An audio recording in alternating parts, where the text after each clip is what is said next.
Hi dears, this is simply my passion. അപ്പോൾ ഇന്ന് ചെയ്യാൻ പോകുന്നത് സിനമൺ റോൾസ് ആണ്. വൺ ഓഫ് മൈ ഫേവറേറ്റ് ആണ്. നല്ല ടേസ്റ്റ് ആണ് കേട്ടോ. ഇത് എന്താ പറയുക, നല്ല സൂപ്പർ സോഫ്റ്റ് ആണ്. ഞാനിപ്പോൾ ഇവിടെ ഷെയർ ചെയ്യുന്നത് നല്ല പെർഫെക്റ്റ് റെസിപ്പിയാണ്. നല്ല സോഫ്റ്റ് ആയിട്ടുള്ള റെസിപ്പിയാണ്, അതുപോലെ നല്ല ടേസ്റ്റിയും ആണ്. അപ്പോൾ ഞാനിവിടെ ഷുഗർ ഗ്ലേസ് ആണ് ഇതിൻ്റെ മേലെ കൊടുക്കുന്നത്. പൊതുവേ ഗ്ലേസ് കൊടുത്തിട്ടാണ് ഇത് സെർവ് ചെയ്യുക. അപ്പോൾ നിങ്ങൾക്ക് ക്രീം ചീസിൻ്റെ ഇത് വേണമെങ്കിൽ അത് കൊടുക്കാം, അല്ലെങ്കിൽ പൗഡർ ഷുഗർ വേണമെങ്കിൽ അത് ഇട്ടിട്ട് സെർവ് ചെയ്യാം. അപ്പോൾ അത് നിങ്ങളുടെ ഇഷ്ടം പോലെയാണ്. ഇപ്പോൾ വീഡിയോ സ്കിപ്പ് ചെയ്യാതെ ഫുൾ കാണാൻ, ഞാൻ പറയുന്ന കാര്യങ്ങളൊക്കെ ശ്രദ്ധിച്ച് അതുപോലെ ഉണ്ടാക്കിയെടുക്കാന്നുണ്ടെങ്കിൽ നിങ്ങൾക്ക് ഇതുപോലെ നല്ല സോഫ്റ്റ് ആയിട്ടുള്ള സിനമൺ റോൾസ് ഉണ്ടാക്കിയെടുക്കാൻ സാധിക്കും. അപ്പോൾ വീഡിയോയിലേക്ക് പോവാം. അപ്പോൾ ആദ്യം തന്നെ ഡോ തയ്യാറാക്കുക. അപ്പോൾ അതിനായിട്ട് 1/4 കപ്പ് ഇളം ചൂട് പാല് ചേർത്ത് കൊടുക്കുക. അതിലേക്ക് 1/4 കപ്പ് പഞ്ചസാര ചേർത്ത് കൊടുക്കുക. പിന്നെ ഒരു 50 ഗ്രാം ബട്ടർ മെൽറ്റ് ചെയ്തതും കൂടി ചേർത്ത് കൊടുത്ത് നന്നായിട്ട് തന്നെ മിക്സ് ചെയ്ത് കൊടുക്കുക. ആ ഒരു പഞ്ചസാര അലിയുന്നത് വരെ ഒന്ന് മിക്സ് ചെയ്തെടുക്കുക. ഇനി അതിലേക്ക് ഈസ്റ്റ് ചേർത്ത് കൊടുക്കുക. അപ്പോൾ ഞാനിവിടെ 1.5 ടീസ്പൂൺ ഈസ്റ്റാണ് എടുത്തിട്ടുള്ളത്. ആക്റ്റീവ് ഡ്രൈ ഈസ്റ്റാണ് എടുത്തിട്ടുള്ളത്. അതും ചേർത്തൊന്ന് മിക്സ് ചെയ്ത് കൊടുക്കുക. ഇനി അതൊരു 10 മിനിറ്റ് ഈസ്റ്റ് ഒന്ന് ഫോം ആവാൻ വേണ്ടി വെക്കുക. ഇനി അതിലേക്ക് ഒരു മുട്ട ചേർത്ത് കൊടുക്കുക. പിന്നെ 1 ടീസ്പൂൺ ഉപ്പ്, അതും കൂടി ചേർത്ത് മിക്സ് ചെയ്ത് കൊടുക്കുക. ഇനി അതിലേക്ക് 2.5 കപ്പ് മൈദ ഇട്ട് കൊടുക്കുക.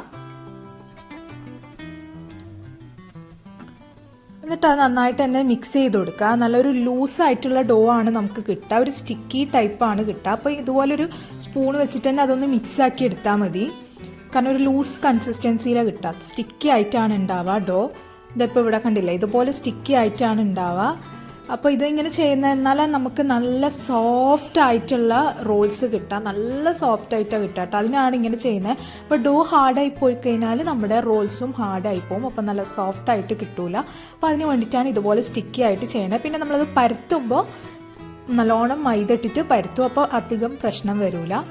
ഇനി ഇതുപോലെ ഒന്ന് കവർ ചെയ്തിട്ട് 2 മണിക്കൂറെങ്കിലും വെക്കുക, എന്നാലാണ് അതൊന്ന് റൈസായി വരാം, ഡബിൾ സൈസായിട്ട് വരാം.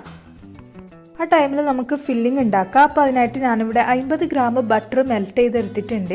അതിലേക്ക് 100 ഗ്രാം ബ്രൗൺ ഷുഗർ ചേർത്ത് കൊടുക്കുക. അപ്പോൾ ബ്രൗൺ ഷുഗർ സൂപ്പർ മാർക്കറ്റിലൊക്കെ അവൈലബിൾ ആണ്. ബ്രൗൺ ഷുഗർ ആണ് ഇതിന് ശരിക്കും യൂസ് ചെയ്യുക, എന്നാലാണ് ആ ഒരു കളർ കിട്ടുക. അത് മാത്രമല്ല അതിൻ്റെ ടേസ്റ്റും ചെറിയ ഡിഫറൻസ് ഉണ്ട്. ഇനി അതിലേക്ക് ചേർക്കുന്നത് 2 ടീസ്പൂൺ സിനമൺ പൗഡറാണ്. അതും കൂടി ചേർത്ത് നന്നായിട്ട് തന്നെ ഒന്ന് മിക്സ് ചെയ്തെടുക്കുക. അപ്പോൾ ഇതാണ് നമ്മുടെ ഫില്ലിങ് വരുന്നത്. അപ്പോൾ ഇതാ ഫില്ലിങ് ഇവിടെ റെഡി ആയിട്ടുണ്ട്. ഇനി അതൊന്ന് മാറ്റി വെക്കുക. ഇനി നമ്മുടെ ഡോ നോക്കാം. അപ്പോൾ ഇതാ ഡബിൾ സൈസ് ആയിട്ടുണ്ട്. ഇനി അത് നമുക്ക് പരത്തിയെടുക്കണം. അപ്പോൾ അതിനായിട്ട് ഒരു കൗണ്ടർ ടോപ്പിൽ നന്നായിട്ട് തന്നെ മൈദ ഇട്ട് കൊടുക്കുക, കാരണം ഓൾറെഡി നല്ല സ്റ്റിക്കിയാണ്. അപ്പോൾ അതൊന്ന് ലെവലാക്കി എടുക്കണം. അതിനായിട്ട് നല്ലോണം തന്നെ മൈദ ഇട്ട് കൊടുക്കുക. എന്നിട്ട് അതിലേക്ക് നമ്മൾ തയ്യാറാക്കി വെച്ചിട്ടുള്ള ഡോ ഇട്ട് കൊടുക്കുക.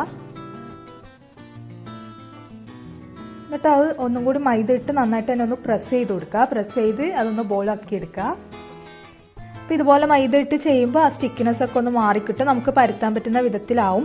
ഓവറായിട്ട് മൈദ ഇടാൻ പറ്റൂല കേട്ടോ, കാരണം ഓവർ ഇട്ട് കഴിഞ്ഞാൽ പിന്നെ ചിലപ്പോൾ ഹാർഡായി പോകും. അപ്പോൾ ആ ഒരു ജസ്റ്റ് ആ സ്റ്റിക്കിനെസ് മാറി കിട്ടാൻ വേണ്ടി മാത്രം മൈദ ഇട്ട് കൊടുക്കുക കേട്ടോ. അപ്പോൾ ഇതാ ബോളാക്കി എടുത്തിട്ടുണ്ട്. ഇനി അത് നന്നായിട്ട് തന്നെ പരത്തിയെടുക്കുക. അപ്പോൾ പരത്തുമ്പോൾ റെക്റ്റാങ്കിൾ ഷേപ്പ് വരുന്ന വിധത്തിൽ പരത്താം കേട്ടോ, റൗണ്ടിൽ പരത്താതെ ഏകദേശം ആ ഒരു റെക്റ്റാങ്കിൾ ഷേപ്പ് വരുന്ന വിധത്തിൽ പരത്താം. എന്നാലാണ് നമുക്കത് റോൾ ചെയ്ത് കട്ട് ചെയ്യാനും എളുപ്പമുണ്ടാവുക, നല്ല ഷേപ്പിൽ കിട്ടുക. അപ്പോൾ ഒരു റെക്റ്റാങ്കിൾ ഷേപ്പ് വരുന്ന വിധത്തിൽ പരത്തി കൊടുക്കുക. അധികം നേർങ്ങനെ പരത്തരുത് കേട്ടോ, ഒരു 1/4 ഇഞ്ച് തിക്നെസ്സിൽ പരത്തി കൊടുക്കുക. അപ്പോൾ ഇതാ ഒരു റെക്റ്റാങ്കിൾ ഷേപ്പിൽ പരത്തി എടുത്തിട്ടുണ്ട്. ഇനി അതിലേക്ക് നമ്മൾ നേരത്തെ തയ്യാറാക്കിയിട്ടുള്ള ഫില്ലിങ് ഇട്ട് കൊടുക്കുക. അത് നന്നായിട്ട് ഈക്വലായിട്ട് എല്ലായിടത്തും ആവുന്ന വിധത്തിൽ അതൊന്ന് ലെവൽ ചെയ്ത് കൊടുക്കുക. ഒരു സ്പാറ്റില വെച്ചോ സ്പൂൺ വെച്ചോ അതൊന്ന് നന്നായിട്ട് തന്നെ ലെവൽ ചെയ്ത് കൊടുക്കുക. എല്ലായിടത്തും ഈക്വലായിട്ട് ആവുന്ന പോലെ ആക്കി കൊടുക്കുക കേട്ടോ. ഇനി അത് റോൾ ചെയ്തെടുക്കണം. അപ്പോൾ ഇതുപോലെ ഒന്ന് റോൾ ചെയ്ത് കൊടുക്കുക. ലെങ്ത്ത് കൂടുതലുള്ള ഭാഗത്ത് നിന്ന് ഇതുപോലെ റോൾ ചെയ്ത് കൊടുക്കുക. നമുക്ക് നല്ല ലെങ്ത്ത് കിട്ടുന്ന വിധത്തിൽ അത് റോൾ ചെയ്തെടുക്കുക. അപ്പോൾ അതൊക്കെ എല്ലായിടത്തും ഈക്വൽ തിക്നെസ് ആയിട്ട് വരുന്ന വിധത്തിൽ ഇതുപോലെ ഒന്ന് റോൾ ചെയ്ത് കൊടുക്കുക. അപ്പോൾ ഇതാ റോൾ ചെയ്തെടുത്തിട്ടുണ്ട് കേട്ടോ. അതിന് ഇതുപോലെ കൈവച്ച് ഒന്ന് ജസ്റ്റ് പ്രസ് ചെയ്ത് കൊടുക്കുക മെല്ലനെ. ആ ഒരു സൈസൊക്കെ ഡിഫറൻസ് ഉണ്ടെങ്കിൽ അതൊന്ന് എല്ലായിടത്തും ഈക്വൽ ആവാൻ വേണ്ടി ഇതുപോലെ ചെറുങ്ങനെ പ്രസ് ചെയ്ത് കൊടുക്കുക. ഇനി ഇത് നമുക്ക് കട്ട് ചെയ്തെടുക്കണം. അപ്പോൾ ഏറ്റവും നല്ലത് ഇതുപോലെ ത്രെഡ് വെച്ച് കട്ട് ചെയ്യുന്നതാണ് കേട്ടോ. എന്നാലാണ് നല്ല രീതിയിൽ ഷേപ്പിൽ കിട്ടുക. ഇപ്പം നമ്മൾ കത്തി വെച്ച് കട്ട് ചെയ്യാന്നുണ്ടെങ്കിൽ ചിലപ്പോൾ പ്രസ്സൊക്കെ ആയിപ്പോട്ടെ, അതൊന്ന് അമർന്ന പോലെ ആയിപ്പോകും. അപ്പോൾ അത് നല്ലൊരു റൗണ്ട് റോൾ ഷേപ്പ് കിട്ടൂല ചിലപ്പോൾ. അപ്പോൾ ഇതുപോലെ ത്രെഡ് വെച്ച് കട്ട് ചെയ്യുന്നതാണ് ഏറ്റവും നല്ലത്. ഇപ്പോൾ 2 സൈഡ് നമുക്കത് മാറ്റാം, കാരണം അതിൽ ഫില്ലിങ് അധികം ഉണ്ടാവില്ല. അപ്പോൾ ഷേപ്പും ഡിഫറെൻ്റ് ആയിരിക്കും. അതുകൊണ്ട് 2 സൈഡ് ഞാനിപ്പോൾ ഇവിടെ എടുക്കുന്നില്ല. ഇതാ ഉണ്ടാവും, ഇതുപോലെ ഒന്ന് കട്ട് ചെയ്ത് കൊടുക്കുക. അപ്പോൾ ഇതാ നല്ല ഷേപ്പിൽ തന്നെ നമുക്കിത് റോള് കിട്ടും. കണ്ടില്ലേ? ഇതുപോലെ എല്ലാം കട്ട് ചെയ്തെടുക്കുക. ഇനി ഒരു ബേക്കിംഗ് ട്രേ എടുക്കുക. അപ്പോൾ അതിൽ ഞാൻ നന്നായിട്ട് തന്നെ ബട്ടർ തേച്ച് വെച്ചിട്ടുണ്ട്. ഇനി അതിലേക്ക് ഇതുപോലെ വെച്ച് കൊടുക്കുക. ഇതാ കംപ്ലീറ്റ് ആയിട്ട് ഇങ്ങനെ വെച്ച് കൊടുത്തിട്ടുണ്ട്. നല്ല ടൈറ്റായിട്ട് വെക്കരുത്, ചെറിയൊരു ഗ്യാപ്പ് വെക്കുക, കാരണം ഇതൊന്നും കൂടി റൈസ് ചെയ്യും.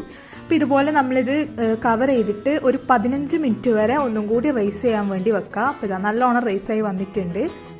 ഇനി നമുക്ക് ഓവനിലേക്ക് വെക്കുക. അപ്പോൾ 180 ഡിഗ്രി സെൽഷ്യസിൽ പ്രീ ഹീറ്റ് ചെയ്ത ഓവനിലേക്ക് ഒരു 30 മിനിറ്റ് വരെ വെച്ച് കൊടുക്കുക. ഒരു 25 മുതൽ 30 മിനിറ്റ് വരെ വെച്ച് കൊടുക്കുക.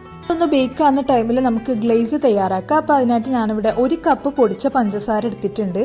അതിലേക്ക് 1 ടേബിൾ സ്പൂൺ ബട്ടർ ചേർത്ത് കൊടുക്കുക. പിന്നെ 2 ടേബിൾ സ്പൂൺ പാലും കൂടി ചേർത്ത് കൊടുത്ത് നന്നായിട്ട് തന്നെ മിക്സ് ചെയ്ത് കൊടുക്കുക.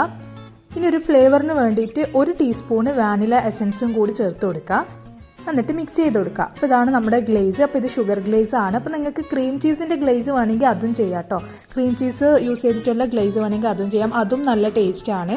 ഇപ്പോൾ നോർമലി ക്രീം ചീസിൻ്റെ ഗ്ലേസും പിന്നെ ഈ ഒരു ഷുഗർ ഗ്ലേസും ആണ് നമ്മൾ ഇതിന് യൂസ് ചെയ്യാറ്. ഇല്ലെങ്കിൽ വെറുതെ ജസ്റ്റ് പൗഡർഡ് ഷുഗർ ഇതിൻ്റെ മേലെ ഒന്ന് ഇങ്ങനെ ഇട്ട് കൊടുത്തിട്ട് അങ്ങനെയും സെർവ് ചെയ്യാറുണ്ട്. ഇപ്പോൾ നല്ല ബേക്കായി വന്നിട്ടുണ്ട്. സൈഡൊക്കെ ചെറുതായി ബ്രൗണൊക്കെ ആയി നല്ല അടിപൊളിയായി വന്നിട്ടുണ്ട്. ഇനി ആ ചൂടോടെ തന്നെ നമുക്ക് ഗ്ലേസ് ഇതിൻ്റെ മേലെ ഒഴിച്ചു കൊടുക്കാം. അപ്പോൾ ഇതാ നല്ല tasty and soft cinnamon rolls ഇവിടെ റെഡി ആയിട്ടുണ്ട്. നല്ല ടേസ്റ്റാണ്, ആ സ്മെല്ലൊക്കെ അടിപൊളിയാണ് ആ ബേക്ക് ചെയ്തെടുത്താലുള്ളത്. അപ്പോൾ ഇനി ഓവനില്ലാത്ത ആളാണെങ്കിൽ വിഷമിക്കേണ്ട, നിങ്ങൾ ഓവനില്ലാത്ത മെത്തേഡ് ഉണ്ടല്ലോ, ലൈക്ക് ഒരു പാത്രം ചൂടാക്കുക, എന്നിട്ട് അതിൽ സ്റ്റാൻഡ് വെച്ചിട്ട് ഈ ബേക്കിംഗ് ട്രേ അതിൻ്റെ ഉള്ളിൽ വെച്ചിട്ട് നിങ്ങൾക്ക് ഇത് കുക്കാക്കി എടുക്കുക കേട്ടോ, ബേക്ക് ചെയ്തെടുക്കുക. അങ്ങനെ നമ്മൾ കേക്കൊക്കെ ചെയ്യലില്ല, ആ ഒരു മെത്തേഡിൽ നിങ്ങൾക്ക് ചെയ്തെടുക്കുക, കുഴപ്പമൊന്നുമില്ല, ഇത് റെഡിയായി കിട്ടും. നല്ല ടേസ്റ്റാണ്, കുട്ടികൾക്കൊക്കെ സൂപ്പറായിട്ട് ഇഷ്ടമാവും, എല്ലാവർക്കും ഇഷ്ടമാവും കേട്ടോ. അപ്പോൾ എന്തായാലും ട്രൈ ചെയ്ത് നോക്കുക, എന്നിട്ട് ഫീഡ്ബാക്ക് അറിയിക്കാൻ മറക്കരുത്. അപ്പോൾ ഇന്നത്തെ ഒരു വീഡിയോ ഇഷ്ടമായെങ്കിൽ ലൈക്ക് ചെയ്യുക, ഷെയർ ചെയ്യുക, കമൻറ്റ് ചെയ്യുക. അപ്പോൾ പുതിയൊരു വീഡിയോ ആയിട്ട് കാണുന്നത് വരെ take care and bye from simply my passion.